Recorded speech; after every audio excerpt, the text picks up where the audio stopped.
దైవ దర్శనం లేకపోతే నీరసించిపోతావు, దైవ దర్శనం లేకపోతే కృంగిపోతావు, దైవ దర్శనం లేకపోతే నిరుత్సాహపడతావు, దైవ దర్శనం లేకపోతే గమ్యము తెలియదు, నీ బ్రతుకు చీకటి అవుతుంది. దైవ దర్శనం లేకపోతే ఏం చేయాలో నీకు అర్థం కాదు.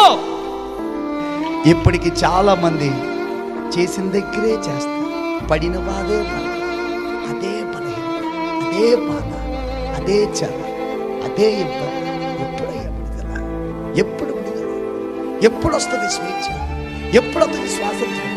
ఎప్పుడు వచ్చింది అని ఆలోచన చేస్తున్నప్పుడు ఆ మహనీయములో మోకరించి ప్రార్థన చేస్తున్నాడు, ప్రభువా నన్ను దర్శించయ్యా, ప్రభువా నన్ను జ్ఞాపకం చేసుకోయ్యా. రాత్రంతా ఆ ఏ స్వరమైతే, ఏ దర్శనమైతే కనపడిందో ఆ వ్యక్తితో గడిపినప్పుడు ఆ మహనీయములో దేవుడు అతనికి ధైర్యం ఇచ్చి పంపించాడు. నమ్మితే చప్పట్లు కొట్టేసేకి కృతజ్ఞత స్తోత్రాలు చెప్పండి. హల్లెలూయా.